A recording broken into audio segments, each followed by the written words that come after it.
لو هزك الشوق بتجي حرمت علیکم امہاتکم وبناتکم وعماتکم وخالاتکم وبنات الاخ وبنات الاخت وامہاتکم اللاتی ارضعنکم واخواتکم من الرضاعہ وامہات نسائکم وربائبکم اللاتی فی حجورکم من نسائکم اللاتی دخلتم بہن. کیا انداز ہے. میں نے ایک انگریز کے تبصرہ پڑھا تھا اس آیت پہ. اس انگریز نے لکھا کہ مسلمانوں کے پاس یہ جو آیت ہے نا, یہ ایسی خاندانی آیت ہے. خاندانی کا لفظ میں اپنی طرف سے کہہ رہا ہوں, اس کے جو الفاظ کا اپنی زبان میں ترجمہ کر رہا ہوں. اس نے کہا سوچو جس معاشرے میں اس قانون پر عمل کیا جاتا ہوگا کیسا پاکیزہ معاشرہ ہوگا وہ. یہ انگریز کے الفاظ ہیں. اور جس معاشرے کے پاس یہ قانون نہیں ہے, وہ بزبان حال یہ کہنا چاہ رہا تھا, تو اس معاشرے کی درندگی کا کیا عالم ہوگا, وہ کیسے فیصلہ کرے گی. الفاظ کیا ہیں قرآن کے, آپ اٹھا کے دیکھیں چوتھے پارے کا اینڈ. تم پر حرام کر دی گئی ہیں ہمیشہ کے لیے تمہاری مائیں. کبھی بھی انسان اپنی ماں سے اس قسم کا ریلیشن نہیں کر, ہمیشہ کے لیے حرام. وبناتک, اور ماں میں نانی دادی خود بخود آتی ہیں, وہ بھی ام میں ہی آتی ہیں. وبناتکم, تم پر حرام کر دی گئی ہیں ہمیشہ کے لیے تمہاری بیٹیاں, اور اس میں پوتیاں اور نواسیاں بھی اسی بیٹیوں میں ہی آتی ہیں. حرمت علیکم امہاتکم وبناتکم واخواتکم, تم پر ہمیشہ کے لیے حرام کر دی گئی ہیں تمہاری بہنیں, چاہے ماں شریک ہوں یا باپ شریک ہوں, سب اس میں آ گئیں. واخواتکم وعماتکم, تمہارے باپ کی بہنیں تم پر ہمیشہ کے لیے, بولو بھائی, پھپھی جسے کہتے ہیں, مقدس رشتہ ہے. جب اپنے باپ کی بہن پہ نگاہ ڈالو گے ماؤں والی نگاہ ڈال سکتے ہو, کوئی اور نگاہ ڈالنے کی اجازت, بولو بھائی, نہیں. یہ ہے ہی نہیں, یہ نکاح کا محل ہی نہیں ہے. وَعَمَّاتُكُمْ وَخَالَاتُكُمْ, تم پر حرام کر دی گئی ہیں تمہاری ماؤں کی بہنیں, جس کو خالہ کہا جاتا ہے. نہیں آ رہی بات, چاہے وہ تم سے عمر میں چھوٹی کیوں نہ ہو, لیکن چونکہ تمہاری ماں کی بہن ہے تو لیول اس کا وہی ہے نا, تو جب اس پہ نگاہ ڈلے گی ماں والی نگاہ ڈلے گی. وَأَخَوَاتُكُمْ وَخَالَاتُكُمْ وَبَنَاتُ الْأَخِ, تمہارے بھائی کی بیٹیاں تم پر حرام ہیں, کیونکہ تمہارے بھائی کی جو بیٹی ہے وہ تمہاری بیٹیوں کی طرح ہے, کبھی بھی اس سے نکاح نہیں ہو سکتا. وَبَنَاتُ الْأُخْتِ, تمہاری بہن کی بیٹیاں جو تمہیں ماموں کہتی ہیں, تمہارے بھائی کی بیٹیاں تمہیں چاچو کہتی ہیں. یہ کیسا رشتہ ہے کہ ایک طرف چاچو بھی کہہ رہی ہیں, انکل بھی بنا رہی ہیں. انکل کا اصل میں تو چچا سے نکلا ہے, وہ انگریزوں نے پھر اس کا مفہوم اتنا وسیع کر دیا کہ پوری دنیا کو انکل بنا دیا انہوں نے. جب وہ تمہیں چچا کہہ رہی ہے, تمہیں احترام دے رہی ہے, عزت دے رہی ہے, تو اب اس سے یہ ریلیشن قائم نہیں ہو سکتا, نہ حلال نہ حرام. حرام تو ویسے ہی حرام ہے, حلال بھی نہیں ہو سکتا.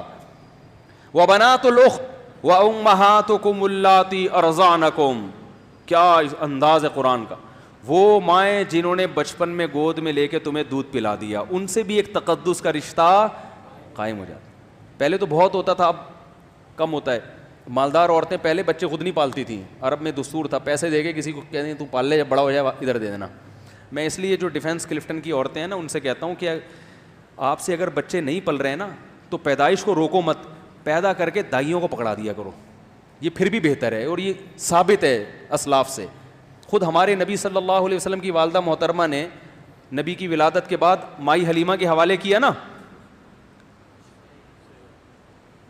حوالے کر دیا, تو مائی حلیمہ بھی آپ صلی اللہ علیہ وسلم کی کیا بن گئی, ماں بن گئی, کہ انہوں نے دودھ پلایا نبی صلی اللہ علیہ وسلم کو.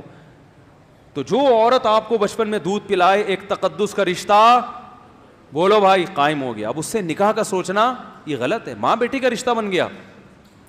اور اللہ نے کیا فرمایا, وَأُمَّهَاتُ نِسَائِكُمْ, تمہاری بیوی کی جو ماں ہے وہ بھی تمہاری کیا ہے, مدر ان لا ہے نا. یہ کیسے ہو سکتا ہے کہ بیوی پہ جو نگاہ ڈالو وہی نگاہ اس کی ماں پہ بھی, نہ نہ, وہ ساس ہے, وہ تمہارے لیے ہمیشہ کے لیے, یہ رشتے ہمیشہ کے لیے حرام ہوتے ہیں, ان کے حلال ہونے کی کوئی صورت نہیں ہے.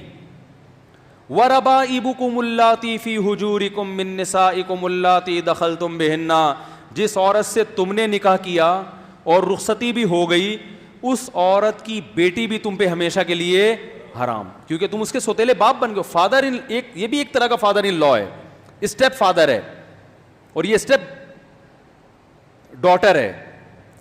کیوں؟ اس لیے کہ اب یہ نہیں ممکن ہے کہ اس کی ماں سے بھی تمہارا ریلیشن ہو اور اسی وقت میں یا کسی زندگی کے کسی موڑ پر اب اس کی بیٹی سے بھی نہ بھائی, اس بیٹی نے تم پر ایک دفعہ باپ کی نظریں ڈال دی ہیں, کیونکہ وہ ماں کا شوہر تو باپ ہی جیسا ہوتا ہے نا, وہ ایک دفعہ تمہیں اس طور پر ایکسیپٹ کر چکی ہے کہ میری والدہ کا کیا ہے, ہسبینڈ ہے.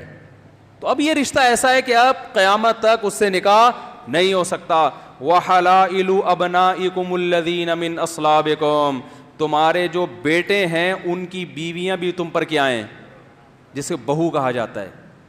نہیں آ رہی بات, کیونکہ بیٹا جب اس کو لے کر آتا ہے تو تم بیٹے کی واسطے سے اس پر بیٹیوں کی نگاہ ڈالتے ہو, اور ڈالنا بھی چاہیے, اور وہ تمہیں کیا ایز اے فادر کر لیتی ہے.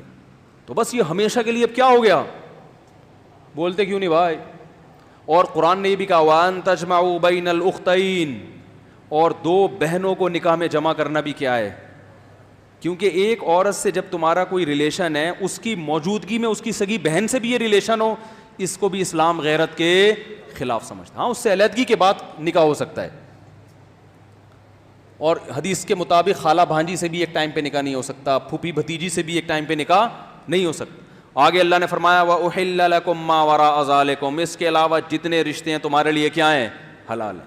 یہ اللہ نے تسلی دے دی, تسلی اس طرح دے دی کہ اللہ اتنے سارے تو نے خواتین کی لسٹ پیش کر دی جن سے نکاح ناجائز ہے, تو ہم تو ساری زندگی نکاح ہی نہیں کر سکیں گے. تو اللہ نے بتایا اس کے علاوہ بہت ہیں, ٹھیک ہے نا, ہول سیل کے حساب سے ہیں, ٹینشن لینے کی ضرورت نہیں ہے. اور خاص طور پر اگر تم مولانا طارق مسعود صاحب کا بیان سنتے ہو, پھر تو اس معاملے میں بالکل ٹینشن